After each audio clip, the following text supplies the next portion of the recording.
شیطان کی حقیقت کے پچھلے ایپیسوڈ میں ہم نے جانا کہ کس طرح ابلیس نے فرشتوں کی طرح جینا سیکھا اور اللہ کی نافرمانی کرنے پر کیسے اسے جنت سے بے دخل کر دیا گیا۔ اسی سلسلے میں آج ہم جانیں گے شیطان سے کیسے لوگ مدد لیتے ہیں اور کس طرح اپنی دنیاوی خوشی کے لیے آخرت کو تباہ کر رہے ہیں۔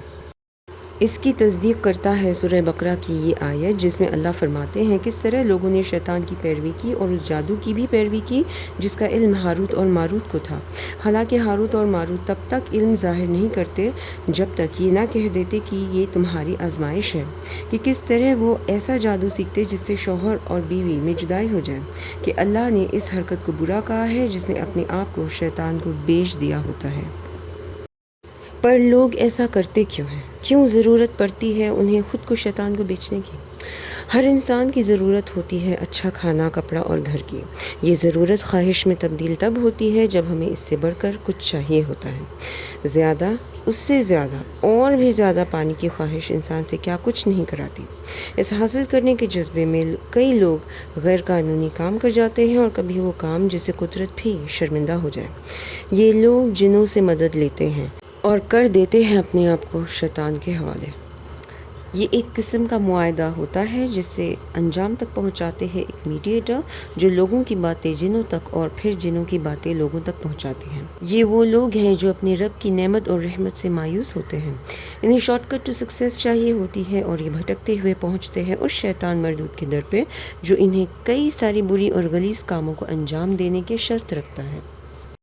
ان میں سے سب سے کامن ہے جانوروں کی بلی دینا، پھر انہیں قرآن کو الٹا پڑھنے کو کہتے یا پھر قرآن کی آیتوں کے ساتھ بے حرمتی کرتے، استغفر اللہ، اور دھیرے دھیرے یہ ان چیزوں میں پوری طرح سے مائل ہو جاتے ہیں۔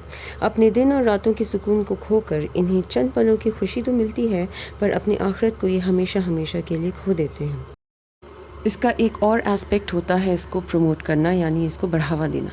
جیسے ہم نے جانا ڈیولز ہارن کے سگنیچر سٹائل کے بارے میں، جسے بڑے بڑے سٹارز کھلے عام پروموٹ کرتے ہیں اپنے کانسرٹس اور ہورڈنگز میں۔ ابھی کچھ مہینوں پہلے ہی ٹریوس اسکاٹ کے ایسٹرو ورلڈ کنسرٹ میں اس نے ایسے ہی شیطانی رواجوں کا زبردست مظاہرہ کیا۔ اس رپورٹ کے مطابق اس کا پورا پوڈیم جہنم نما پورٹل میں سجا ہوا تھا۔ ایک ایسا میوزک فیسٹیول جس میں پورا اسٹیڈیم لوگوں سے بھرا ہوا تھا، اچانک سے پورا سما موت کے منظر میں تبدیل ہو گیا، جس میں 10 لوگوں کی جانیں گئیں اور 200 سے زیادہ انجرڈ ہوئے۔ ان سب کے درمیان اسکاٹ نے اپنا شو لگاتار جاری رکھا، اور تمام تر جانکار یہی مانتے ہیں کہ ٹریوس اسکاٹ کا یہ کنسرٹ شیطانی رواجوں کو بڑھاوا دینے کی ایک کانسپریسی تھی۔ شہرت اور کامیابی کا اس قدر جنون ہوتا ہے ان پر سوار کہ انہیں باقی ساری اچھی چیزیں بری لگنے لگتی ہیں۔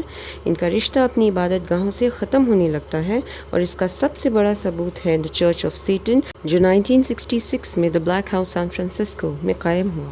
ان کے عجیب و غریب ریچولز ہوتے ہیں، اور ان کا اپنا ایک سیٹنک بائبل بھی ہوتا ہے، اور یہ دیکھیے کیسے اس کے ہی فاؤنڈر نے بھی وہی سگنیچر سٹائل شو کیا ہے یہاں پہ۔ تو کیا واقعی میں ان کو سکون ملتا ہے؟ میں نے خود جانا ایسے لوگوں کو جو اپنی شیطانی سرپرست کی شرطیں نہ پوری کرنے پر کس قدر سنکی اور دیوانے بنے پھرتے ہیں۔ یہ کبھی تو بے چین ہو جاتے اور کبھی اچانک سے فکر مند۔ ان میں سے زیادہ تر گندے رہنا پسند کرتے اور ہمیشہ خود کو تباہ کرنے کے خیال سے جوجھتے، لا حول ولا قوت الا باللہ۔ کیونکہ شیطان نے ٹھان لیا ہے آدم کی اولاد کو جہنم تک لے جانے کی، تو وہ کوشش کرے گا، یا ایسا کہیں کہ کر رہا ہے اور کرتا رہے گا۔ جب اللہ فرماتے ہیں کہ ہر بہکے ہوئے کا انجام دوزخ ہے، وہاں سے شیطان دلاسا دیتا ہے کہ آؤ میرے پاس، کیونکہ میں دوزخ میں ہی رہوں گا تو میں تمہارا وہاں خیال رکھوں گا۔ اور اس دھوکے کے پیچھے چل پڑتے ہیں وہ تمام لوگ جو اپنے رب سے مایوس ہو کر شیطان کی پیروی کرنے لگتے ہیں۔ اللہ ہم سب کو نیک راہ پر چلنے کی اور ہر قسم کی شیطانی وسوسوں سے بچنے کی اور اپنے رب کی تمام تر نعمتوں پر صبر کرنے کی توفیق عطا فرمائے، آمین۔